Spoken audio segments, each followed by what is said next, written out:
Ama. Verse 14, sumusulat ako sa inyo mga anak, sapagkat kilala ninyo ang Ama.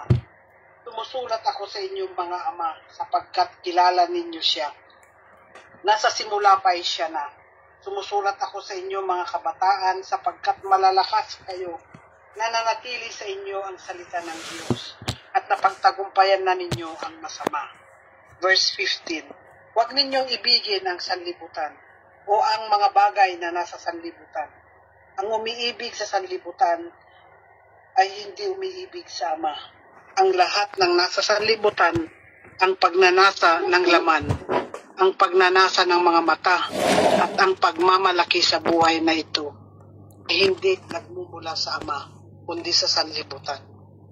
Last verse, verse 17, mawawala ang sanlibutan, at ang lahat ng mga bagay na pinananasaan ng mga tao, ngunit ang mga sumusunod sa kaloob ng Diyos ay mabubuhay magpakailanman. Bless the reading of His Word. Dito sa chapter na ito mga kapatid, ay may apat tayong pag-uusapan dito. Dito sa verse, una, dito sa verse 7, verses 7 to 8, pwede natin ito ay ang utos ng pag-ibig. At ang pangalawa ay yung 9 to 11, pwede ang liwanag ay pag-ibig. At ang verse 12 to 14, paalala sa lahat ng henerasyon. At ang verse 4, babala sa sanlibutan.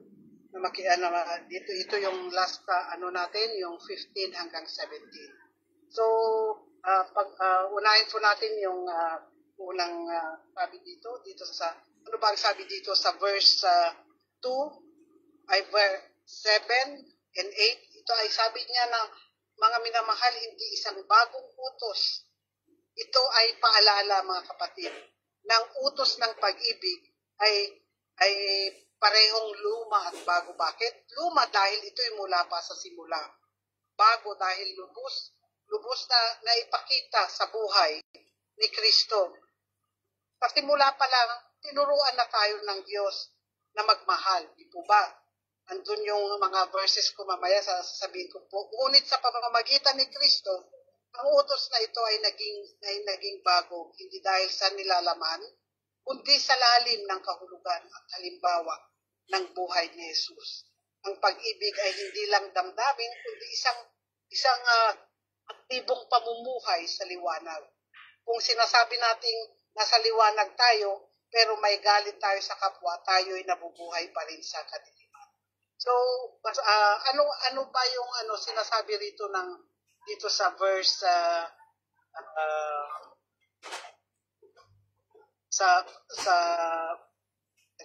ang sinasabi niya dito sa John 13. John 13. Jesus calls a new commandment to love as He loved. Basahin po natin ang John 13 verse, hindi ko kasi sinulat kaya muna kayo. Total, madali, lang naman ito John 13:34. Ang sabi niya rito sa John. Okay, sabi niya dito sa John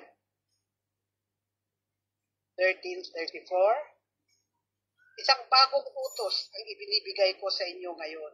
Magmahalan kayo kung paano ko kayo minahal. Gayon din naman, magmahalan kayo. Ito yung utos na magmahalan, love one another. Noon pa man, may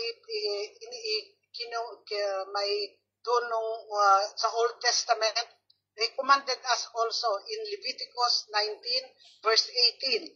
Diba? Ang sabi niya dito sa Leviticus dito sa Old Testament ng chapter 19 verse 18.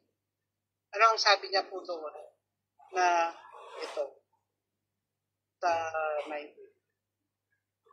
Kaya nga hindi na ito. Parang bago. Dahil sinabi na rin noon sa Old Testament na inuutos rin ng Panginoon na tayo ay magmahalan. Dito ang sabi niya dito sa tundin ninyo ang aking mga tuntunin. Wag 18 pala. Ang sabi niya sa 18, huwag kang maghihiganti o magtanim ng galit sa iyong mga kababayan. Ibigin mo ang iyong kapwa gaya ng pag-ibig mo sa iyong sarili. Ako si Yahweh. So noon pa man mga kapatid, ay iniutos na ng ating Diyos na ibigin mo. Pag-ibig, nandyan na yung pag-ibig. Iniutos na ibigin mo ang iyong kapwa gaya ng pag-ibig mo sa iyong sarili. Amen?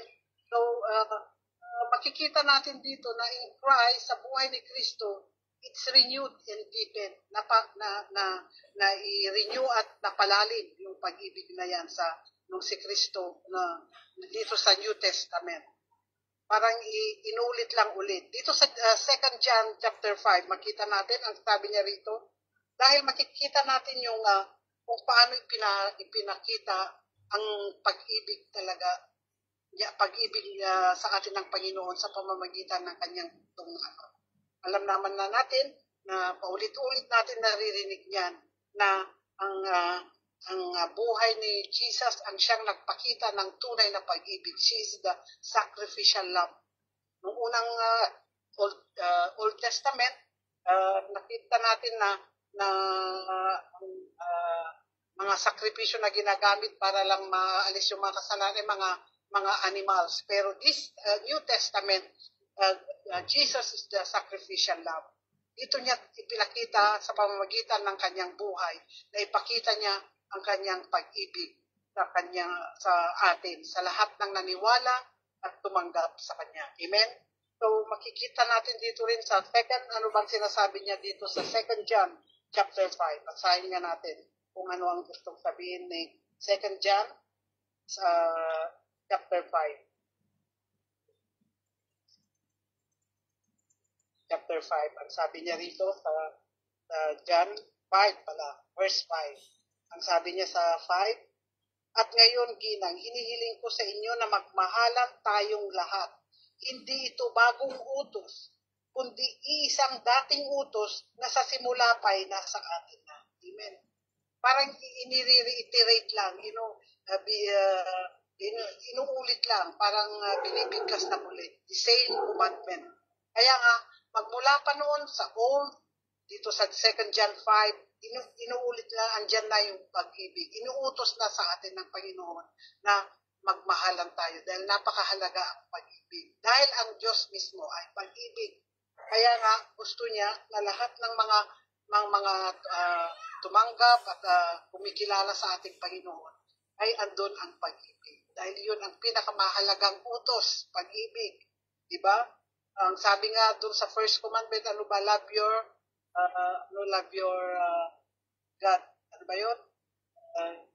You love yourself. Ano ba yun? Yung the above all commandment, unang natin mahalin ang ating Panginoon. Iniutos na rin yun. Ang pag-ibig is the first commandment talaga. Napakahalaga. Kaya nga ang pag-ibig, tatlo. Iibigin natin ang ating Diyos. Iibigin with all your heart, with all your mind. Iibigin natin ang ating mga enemy, ang ating mga neighbors. So andun yung tatlo ay yung iniutos na sa atin. Hindi lang kaya mas mahalaga na i-set aside daw natin. Huwag daw natin yung ating sarili, kundi unahin natin na mahalin. Ganon kalalim ang pag-ibig, mga kapatid. Ang utos sa atin ng Panginoon na unahin natin yung kapwa natin kaysa sa sarili natin.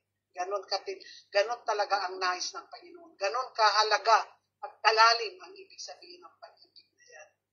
Kaya sa ating palagay ba, nagagawa kaya natin yan? Kaya nga, palagi natin i-exercise, di ba? Kasi kung ririnig natin yan, and every time na nagkikinig tayo ng salita ng Panginoon, at ang ating mga peers, yung grupo natin, ay kapwa natin mananampalataya, na-exercise natin ang pag-ibig na yan. Pero kung ang ating mga kasamahan ay hindi natin kapwa mananampalataya, mahihirapan siguro tayo. We need to be with the kapwa nating mananampalataya at believers of Christ. And that's the way na pwede natin at sa pakikinig ng salita, ang puso natin will be mamumold, matratransform sa pamamagitan ng mga ito.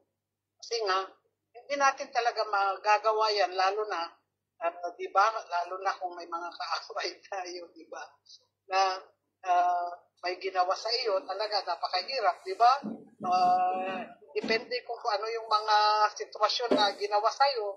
Yung iba nga, may narinig tayong mga kapwa nating mga believers sa mga artista, aside ng mga artist sa Pilipinas, yung kay pinatay yung nanay niya, pero inibig pa rin niya, tinanggap pa rin niya. Yung mga halimbawa na gano'n na, di ba, kapag nakakarinig tayo ng gano'ng testimony, di ba, nakakataba, parang, kaya ko rin kayang gawin yun. Tinatanong natin ang sarili natin, kaya ko kayang gawin yun. Kaya nga mga kapatid, para yung puso natin ay mabago, di ba, ito yung dapat natin pakinggan. Ito yung dapat natin samahan, yung mga bagay na experience pa para paano ba magmahal ng hindi ka mahal, hindi ka ibig-ibig, di ba? May ganun. Kaya nga inano sa atin ng Panginoon, bago natin talaga, ito yung number 1 command ng ating Panginoon, ang pag-ibig. Dahil ang pag-ibig will, when you have that love, it follows lahat kaya mo nang gawin di ba? Kaya nga ito yung first commandment. Kasi kapag wala talaga, pag may love ka, naging lahat na, it will follow na. Andun na lahat na ng mga bagay na hirap gawin kapag may pag-ibig, magagawa mo na dahil andun yung pag-ibig. Kaya ito yung pinaka mahalagang command ng Panginoon. Love talaga.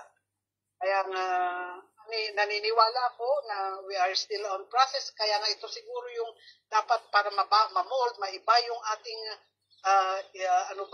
pakiramdam, maiba yung ating pananaw, maiba lahat kung may pag-ibig na yan. And how? Kasi hindi naman madali talaga, hindi naman pwedeng magic lang at pwede mo lang hindi. Kailangan talaga natin makihalubilo, makarinig ng salita ng Diyos, makahalubilo, makarinig ng mga testimonies. It will make makikita natin yung ating nababago, di po ba mga kapatid? Amen po ba? Kaya praise the Lord talaga at binibigyan tayo ng way. Andyan yung banal na espiritu na siyang nag-guide, nagdidirect sa atin kung ano yung dapat nating gawin. Binibigyan tayo ng wisdom, kaalaman, at pangunawa sa lahat ng ating ginagawa. Kaya nga, mga kapatid, kaya nga, hindi ito luma It's just, parang nabanggit na yan old, parang ipinakita muli sa buhay ni Christ, ni Jesus, sa kanyang kung paano niya pinatawad ang mga kasalanan natin sa pamamagitan ng buhay niya, naging malalim, naging malawak ang pag-ibig na yan when Jesus died on the cross. It was renewed and deepened. And then, inulit-ulit dito sa 2 John na hindi inireiterate niya ulit na ang pag-ibig ay noon pa ay naikumad na yan. Amen? So, sumunod po tayo sa verse 9 to 11 naman po. Ano ba ang sabi ng verses 9 to 11 ng so yung verse, I hope na naunawaan natin na ang pag-ibig ay napakahalaga talaga. Ay, nako, pag-ibig. sa ating asawa. Ang asawa natin. Ating mga kapwa, pero kasi nga yung ating asawa, kung hindi pa siya mananampalataya na katulad natin, ano ba ang utos ni ang Panginoon? Sabi niya, manatili kang ganyan, manatili ka. May nagtanong kay kay John MacArthur niyan manatili kang mananampalataya at who knows, sabi niya, baka yung ipinapakita mong yung pinapakita mong pag-ibig, yung the way you act, the way yung character mo, ang siyang makapagpabago para madala mo rin ang iyong asawa. Yun yung alam kong natatandaan ko na isinagot ni John MacArthur noon. Amen to ba? Which is true, mga kapatid, di ba? So, po tayo dito sa verse 9 na tayo. Verse 9, 11. Verse dyan. Anong sabi niya sa 9, 11? Okay lang, mag-ano lang tayo. Hinahanap ko bawat kasi yung hindi ko na isulat kasi. First yan. Sabi niya rito sa sa 9 to 11 naman tayo ngayon. So, narinig na natin it's about sa utos ng pag-ibig. Amen? So, 9 to 11, ang sabi naman niya dito, ang nagsasabing siya ay nasa liwanag, ngunit napupuot sa kanyang kapatid, ay nasa kadiliman pa, sabi niya. Ang umiibig sa kanyang kapatid ay nananatili sa liwanag at hindi siya magiging sanhi ng pagkakasala ng iba. 11, ngunit ang napupuot sa kanyang kapatid ay nasa kadiliman pa. Lumalakad siya sa kadiliman at hindi niya nalalaman ang kanyang pupuntahan sapagkat binulag siya. Ayan, niya na. Oo, sabi nga, ang papakita mo rito yung love is the evidence of walking in God's light. So, totoo nga naman kung may galit ka pa sa kapatid. Kasi ang sabi niya, hatred reveals spiritual blindness. Kaya nga hindi mo pa masasabi talaga na ikaw ay na nandun yung pag-ibig. Kasi ang sabi niya dito na ang umiibig sa kapatid ay nananatili sa liwanag. Ang umiibig. Hindi siya nagiging sanhi ng pagkakisod ng iba. Amen? At ang galit ay bulag. Sabi niya, ito ang kadiliman na nagpapaligaw sa landas ng tao. Tama po yun. Kaya't ang tunay na pananampalataya ay may kasamang pagpapatawad at pagkakaisa. Ang tunay na liwanag ay nasa salamin sa pag-ibig sa kapwa. Nasa salamin sa pag-ibig. Nakikita sa atin ang pag-ibig. Kung paano ang tunay na liwanag ay nasa salamin ng pag-ibig sa kapwa. Ang galit ay nagpapalakad sa kadiliman. Amen? Naunawaan po ba natin? Sabi niya kasi, dito sa John 8, Jesus refers to himself as the light of the world. So, ipinakita, siya ang light of the world, si Jesus, suggesting that his teachings and love illuminate the path of humanity. Diba? Kaya nga, kung nakikita, kasi Jesus is the light of the world, bilang mga followers and believers of Christ, if we believe Jesus at sinusunod natin siya, makikita rin, it will reflect to us. It will illuminate the path of humanity, yung pag-ibig na yan bilang followers and believers of Jesus. Amen?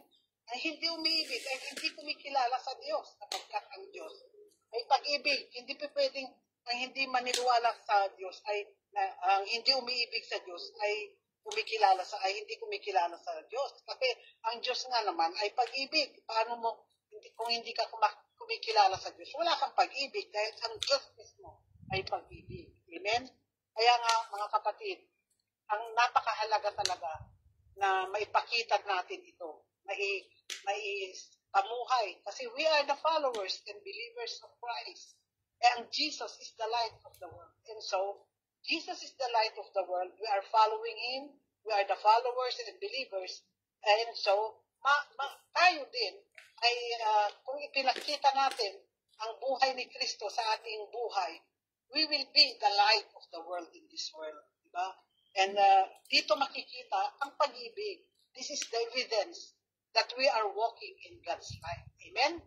So, yun po yun. Pero kung ang galit at ang may pakikita sa atin, hindi ko naman sinasabi na ito sa inyo na tayo ay okay na ito na kaya mong gawin in just hindi po.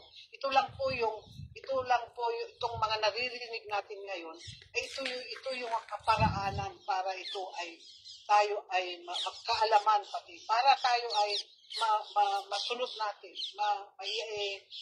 malakaran natin ito. Kasi ito yung salita ng Diyos. Ito yung dapat natin sundin dahil ito yung nais ng Panginoon na ipamuhay natin. Kaya nga, sabi niya, kung may galit pa rin tayo, hatred reveals spiritual blindness. So wala talaga sa atin ang pag-ibig. We are not walking in God's light. Kung meron pa rin tayong hatred o meron pa rin tayong galit na nandyan, hindi pa rin tayo nakikipag-usap sa ating mga wala pa rin yung love na yan. Diba? We are still in spiritual blindness. Kaya nga, kailangan natin ay pakita yung pag-ibig. Kasi ito yung evidence of walking in God's life. Hallelujah. Amen.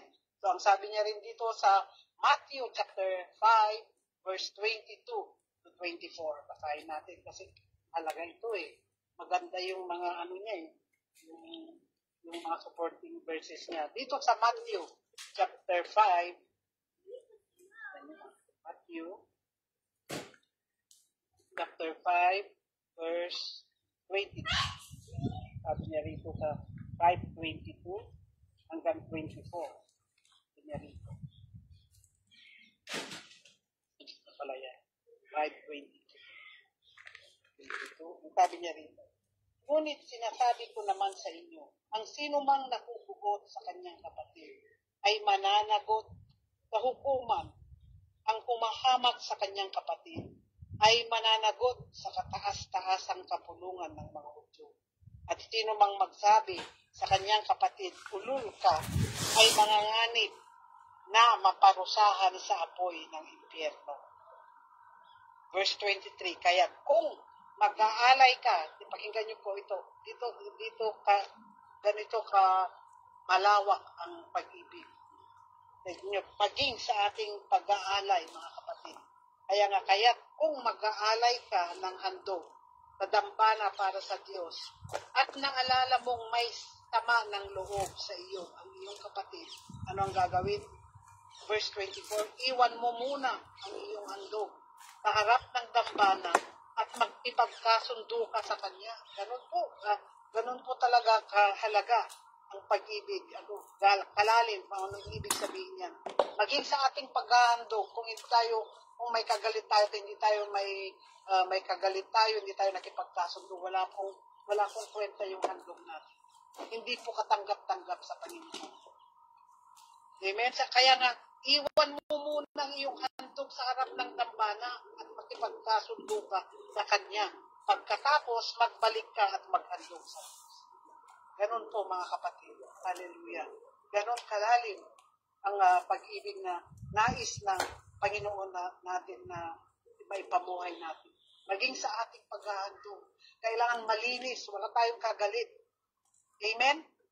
Yun po yung nais niyang dito sa ano naman po ang sabi niya sa 1 John chapter 3 verse 14. Ayan. Sabi niya naman sa 1 John chapter 3 verse 14 to 15. Ito po ang sabi niya sa 3, 14 to 15. Ang sabi niya po rito, nalalaman nating lumipat na tayo sa buhay mula sa kamatayan. Sapagkat iniibig natin ang mga kapatid. Ang hindi umiibig ay nananatili sa kamatayan, mga kapatid. Mamamatay tao ang napupuot sa kanyang kapatid. Mamamatay tao pala ang napupuot sa kanyang kapatid. At nalalaman ninyong ang buhay na walang hanggan ay wala sa mamamatay tao. Amen? Amen po ba mga kapatid? Ito ay sabi niya tayo,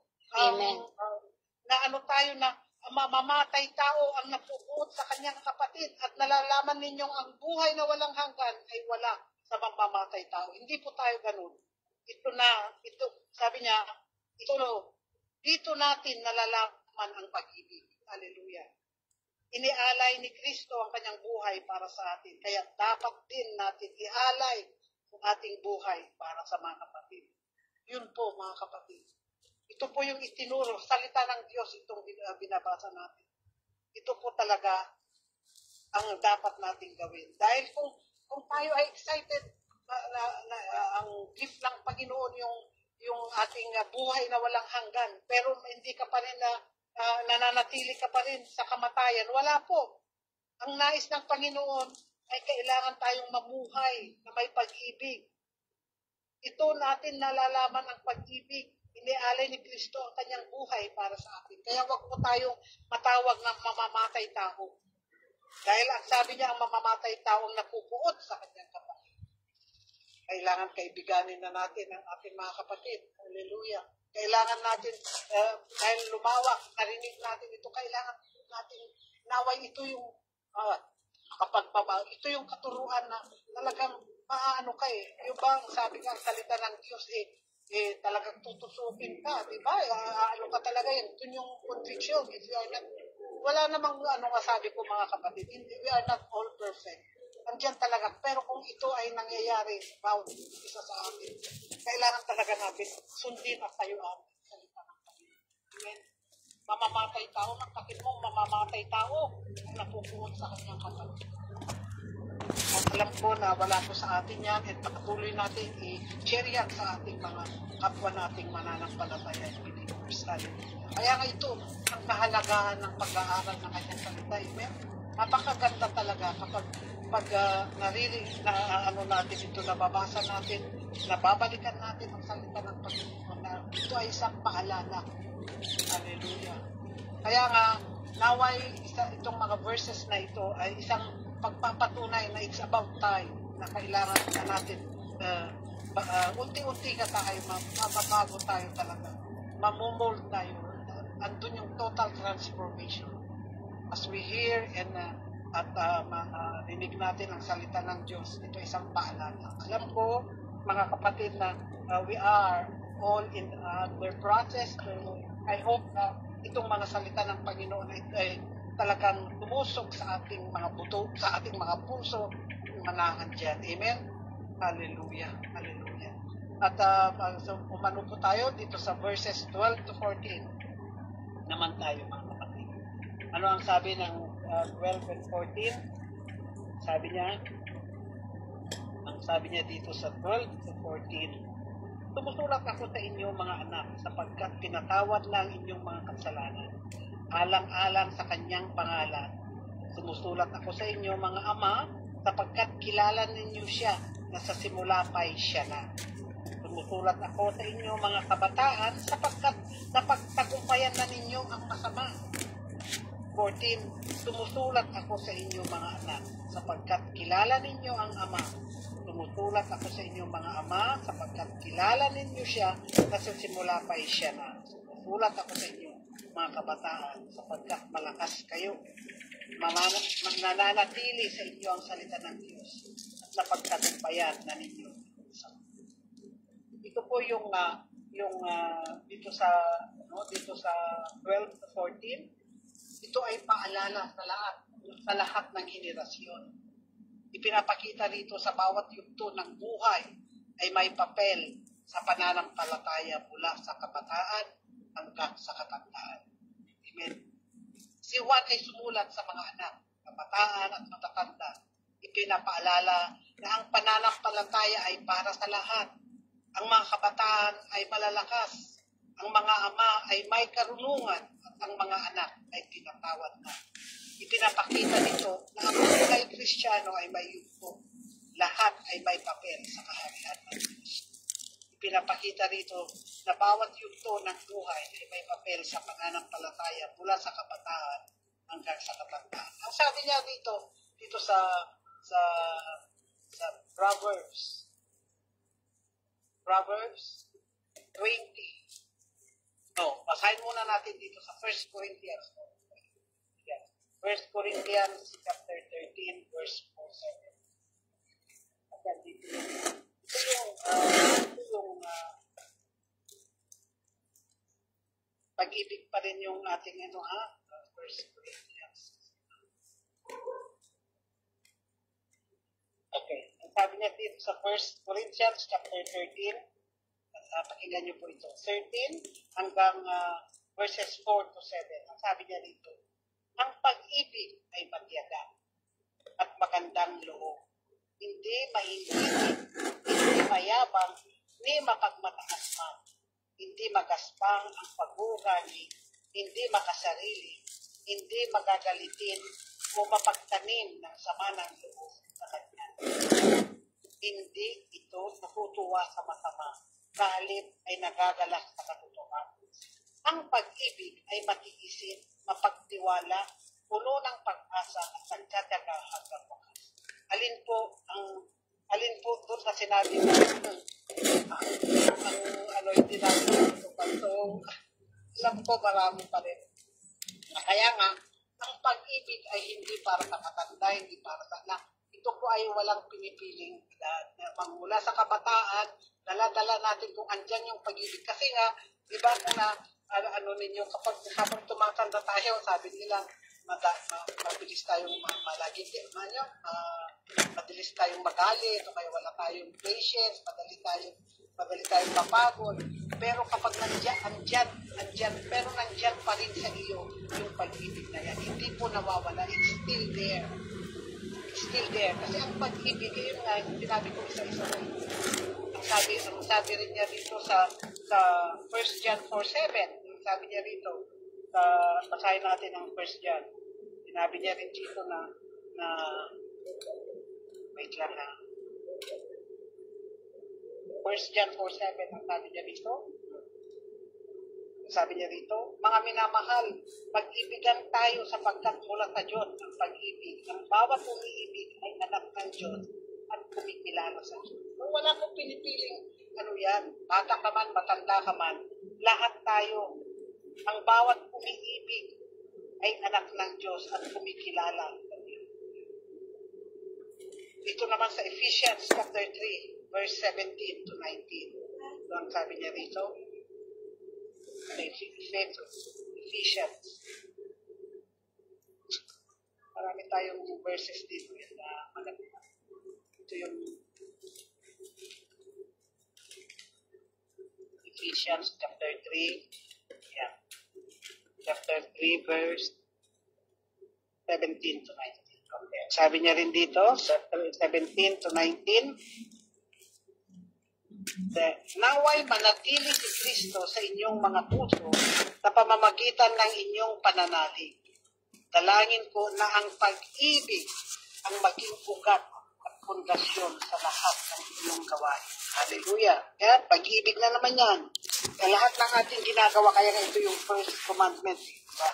Love your, ano ba yan? Sabi niya rito, pamamagitan ng inyong pananalig, dalangin ko na ang pag-ibig ay maging ugat at pundasyon sa lahat ng inyong gawain upang inyong lubusang maunawaan kasama ng mga hinirang ng Diyos kung gaano kalawak ito, gaano kalawak, kahaba, kataas, at kalalim ang kanyang pag-ibig. Ganon po ang ating Panginoon. A gracious and merciful God, full of mercy talaga ang ating Panginoon. Malawak siya, malalim, mahaba, mataas ang kanyang pag-ibig. At naway maunawaan ninyo ang pag-ibig ni Kristo na hindi kayang abutin ng pag-iisip at kagayoy mapuspos kayo ng buong katangian. Hallelujah. Amen. Di po ba? Hallelujah. Ganun po. At sinabi niya rin dito sa Proverbs, so ano rin po dito, kasi John affirms believers at different stages. Children are forgiven, fathers know God deeply, and young men strong in faith. Sabi niya kasi dito sa Kawikaan, chapter 20, verse 29. Basahin nga natin ang sinasabi niya sa Kawikaan.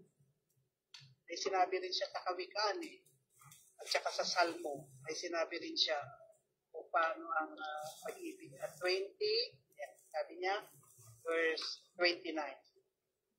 Sabi niya, karangalan ng kabataan ang kanyang kalakasan. Amen? Ang tutong ng katandaan, buhok na panay, uban. Okay, matanda ka man, ang tawag dito, pwede mong ipagmalaki yan. ang uban na yan, dahil andyan pa rin, karangalan pa rin yan sa atin. Dahil ang kalakasan ng kabataan ay isang karangalan niya sa ating paglilingkod na nananatili tayo at anytime of ano man yung naging katayuan natin, ano man yung naging itsura natin, pero hindi nawawala sa atin. Strength of youth and wisdom of age. Kaya nga, sabi ng Panginoon at tawag dito, isang, ano ba yung gray hair? Isang ano yan isang karangalan yan isang bagay na pwede nating ipagmalaki sa ating buhay, na nananatili tayo, andun pa rin yung ating kalakasan sa ating yung wisdom na ibigay sa atin ng Panginoon. nananatili tayo at nandun pa rin yung ating kalakasan sa Kanya. Sa lahat ating paglilingkod. It doesn't matter. Kaya nga, habang tayo ay, nung bata tayo, maging matured tayo, maturity, spiritual maturity, nagiging malawak na yun yung nais ng Panginoon sa atin. Kaya nga, gusto ko rin yung verse na yun, yung it's me to number my days. Kaya nga, ang tumatanda ako lalo dahil galak na galak talaga ako dahil may old age, hindi man ako bata nung tinawag ako ng ating Panginoon. Hindi natutuwa pa rin ako. Kaya nga, sabi ko na itong yung buhay ko dito na hanggang kailan pa niya gusto na ako'y manasamahan dito sa lupa, gamitin ito na wisdom, paano mo gawin ito na magawa, magamit ang buhay na ito para sa kanyang kaharian. Diba? Kaya nga sabi ko, hindi ko alam kung buhay ko rin mangyayari sa akin. Marami akong iniisip talaga kasi nga, kapag umuwi ako, wala na yung, sabi ko nga sa anak ko, kapag umuwi ako, wala na itong, yan sa Pilipinas, wala naman akong kilala, wala naman ako dito, kahit nandito ako siguro, hanggang dito muna ako kasi kahit nakakapag-church ako, mga kapatid ko, yung masaya ako pag gano'n sa akin. Hindi siya, bahala ka mama, saan ka masaya, wala naman sa'yo. Kaya pag alam ko na siguro, doon na lang siguro ako kumisa. Pero hindi yun ang nagkatiwala ko pa rin sa Panginoon. Hindi will be the one to guide you. Hindi para ang alam ko, yan lagi yung direction niya. Kaya nga mga kabataan, gamitin natin ang ating kalakasan sa ating paglilingkod, sa ating paglilingkod. Lagi yung alam ng paglilingkod na kanyang kailangan. Kahit kasi nga nagagalak ang mga tao na sila kapag kahit na your age, yung mga kabataan yan, doon pa rin yung kanilang katigasigan, paggamit sa kanilang mga talento na pinag-ibigay ng Panginoon. Di ba? Napakagandang pakinggan. Napakagandang pakinggan. Then sinabi niya rin dito sa Psalms chapter 119 verse 9, young men keep pure by living according to God's Spirit. Patayin nga natin yung Psalm 119 verse Salmo. Psalm is awit.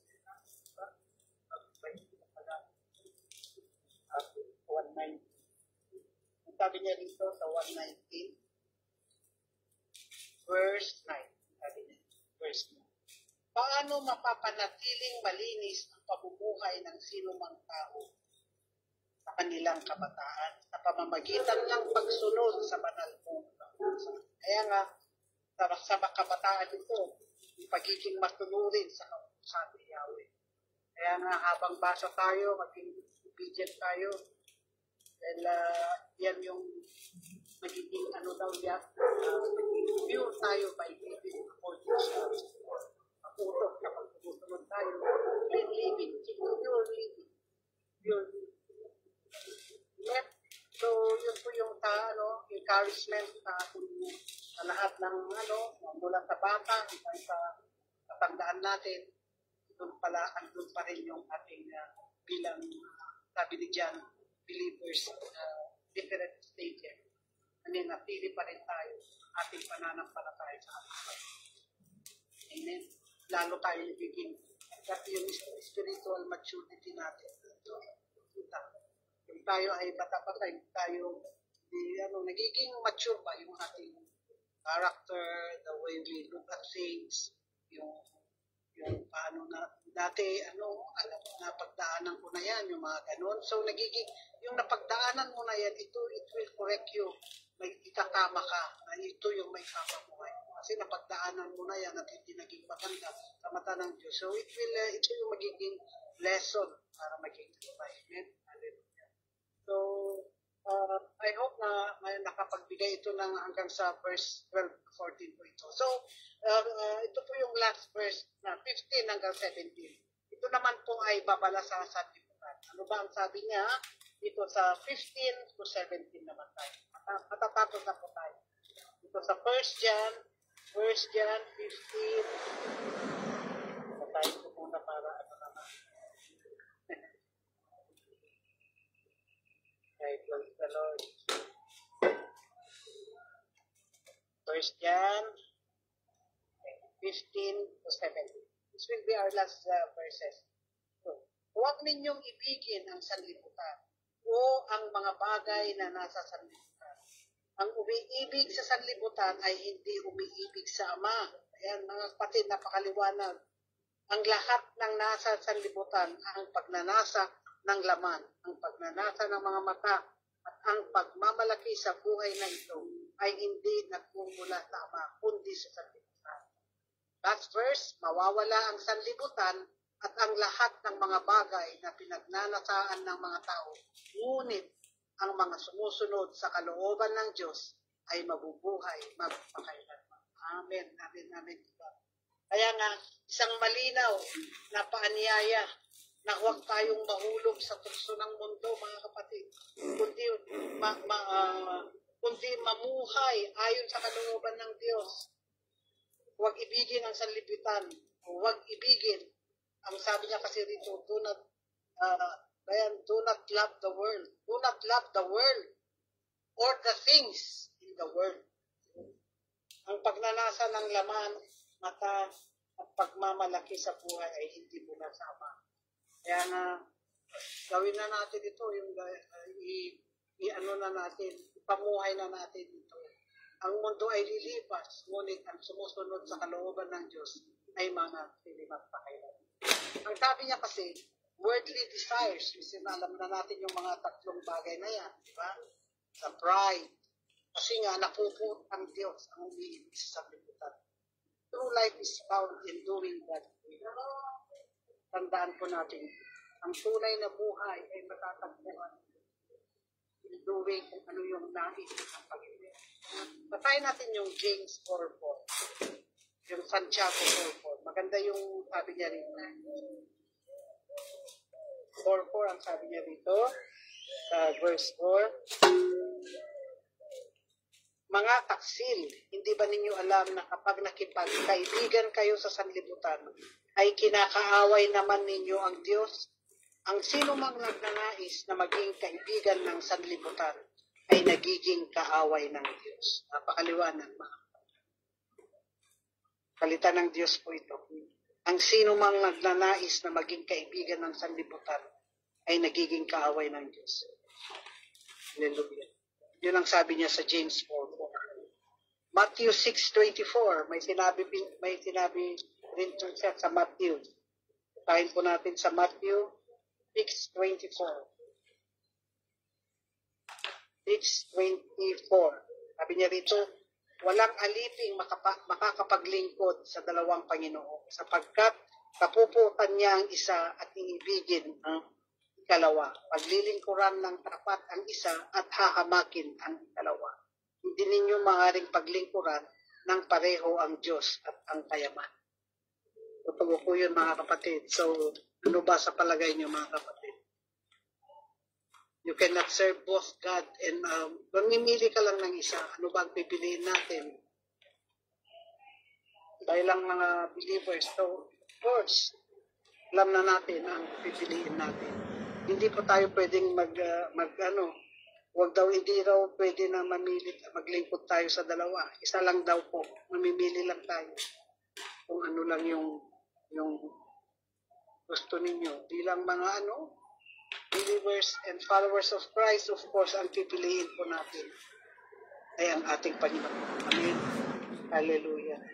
Kaya nga ipinaano sa atin na huwag natin ibigin ang mundo. Huwag tayo makipagkaibigan kung ano yung nandito sa mundo. Tatlong bagay na iyan is the worldly desires, lust of the eye, diba? Ang pride. So, ang tunay na buhay natin ay ang pagsunod kung ano yung nais ng Panginoon sa atin. Amen? So, alam na natin yan, kapatid. Pinapaalala ko lang naman Madalas din natin napapakinggan yan. Ang ulit ko lang ulit para ano ulit tayo. Ang pagpapaalala ay maganda, di ba? Every time na naririnig natin ang mga kalitan ng Panginoon, itimpo talaga yan sa ating puso, tutusok sa ating buto. Ganyan lang salita ng Panginoon, di ba? Powerful. Ang sabi niya rin, ito ay everything about the world. Ang sabi niya rin sa Galatians, alam natin na spirit versus flesh ay palaging magkalaban yan. Dito sa Galatians chapter 5, 16 to 17, ano ang sabi niya sa Galatians? Alam na po natin yan. Alam niyo sa Galatians chapter 5, di po ba? Ang Galatians chapter 5. Sabi niya rito sa 5,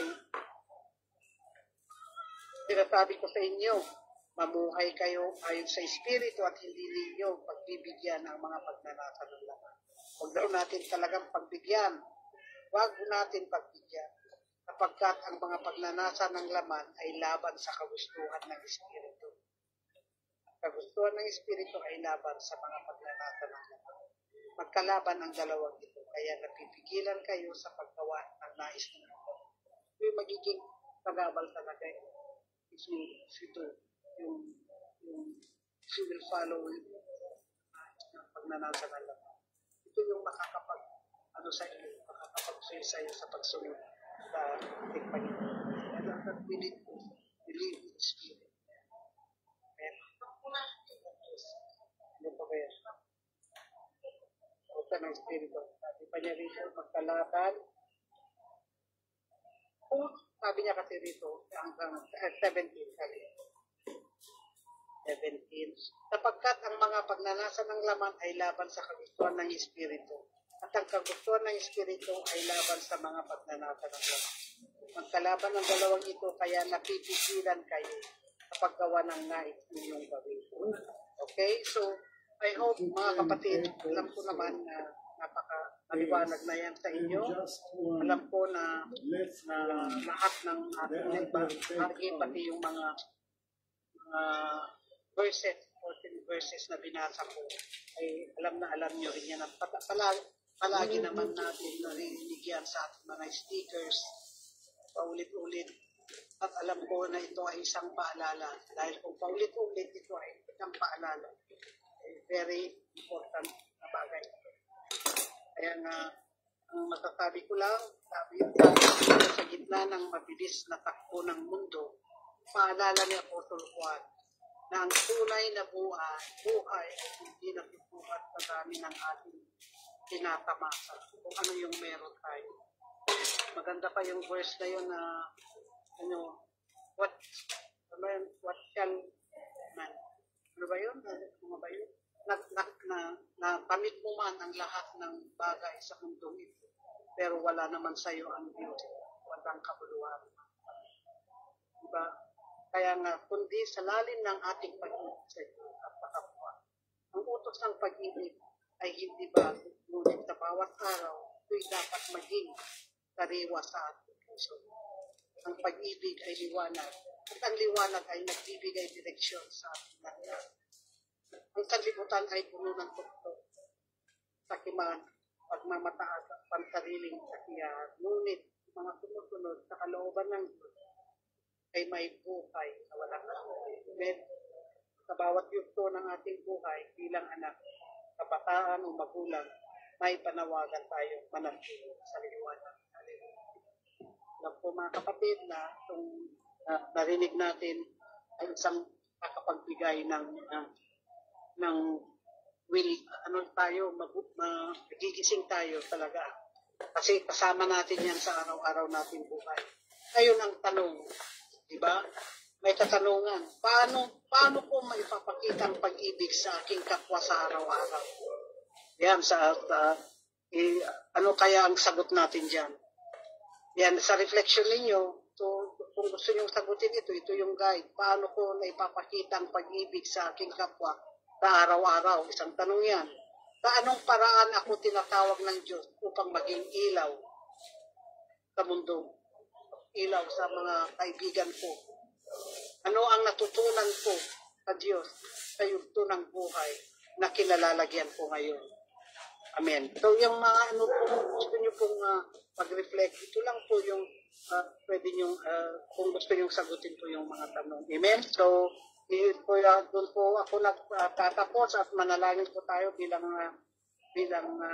pagtatapos ng ating nag-share ngayon. Hallelujah. Father God, maraming salamat, Panginoon, sa mga salita mo na aming narinig ngayon. Hallelujah. Aming Diyos na mapagmahal, salamat po sa liwanag ng iyong salita. Turuan mo kami magmahas ng tapat. Hindi lamang sa salita, kundi sa gawa, Panginoon. Linisin mo ang aming puso mula sa galit, ingit, at mapagmataas sa bawat tukso ng sanlibutan. Hallelujah. At palakasin mo kami upang hindi po kami, Lord, na manghina, Panginoon. Alam ko, Lord, na hindi namin po kaya ito kung wala po kayo. Lagi, Panginoon, ang gabay mo, Panginoon. Hallelujah. Salamat po, Lord, sa Holy Spirit. Hallelujah. Siya kumikilos po sa bawat mananampalataya at naniniwala sa Diyos. Patuloy mo kami, Lord, gabayan. Patuloy mo, Lord, na karoon tunay ng transformation sa involving mo, Panginoon, sa araw-araw sa kita namin naririnig. Salamat po, Diyos, pag-ari ka sa bawat puso, Lord, ng aming mga kapatid, at tunay na ikaw yung kumilos, Lord, sa bawat puso. Salamat po, Diyos, sa hindi lamang papuri at pagsambat pasasalamat. Amen. God bless everyone. Amen. Maraming salamat po sa buhay mo, Sister Lourdes Cruz, sa iyo pong ibinahaging napakagandang salita ng Diyos, ang pag-ibig. Amen. So, bago po tayo magte-testimony and reflection, tawagin ko muna po ang mag-pray para po sa ating sharer. Mr. Lindsay Sante, handa ka na ba, sis?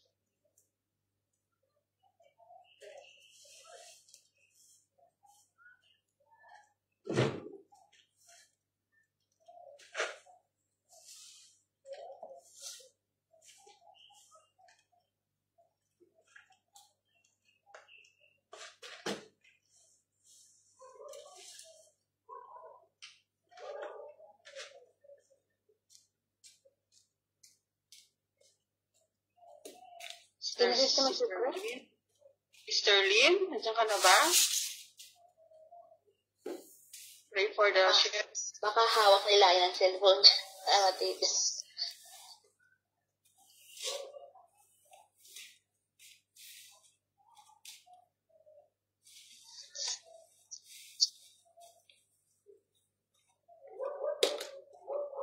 Busy po siya.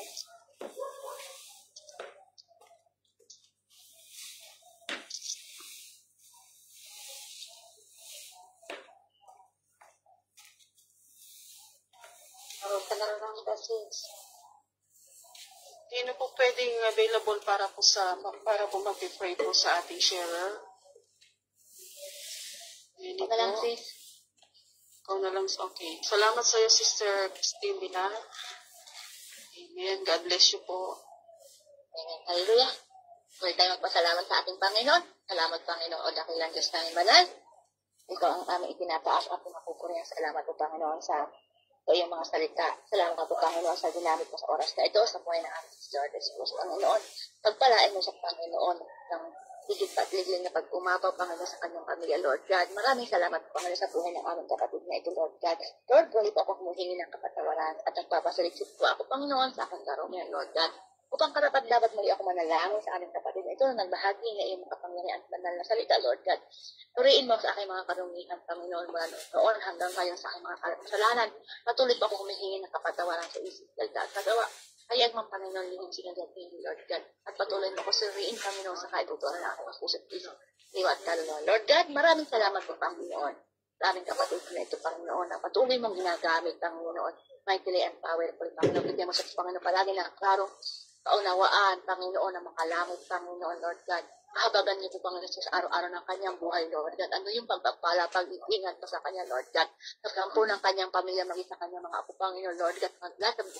Lahat po ng kanya po, Panginoon, naging surrounding, Panginoon, Lord God. Ano yung pagpapala ng iyong salita, Panginoon Jesus? Patuloy mo siyang abutin ang buong pamilya niya, Lord God. At maraming salamat po, Panginoon, sa buhay namin, sis Lourdes.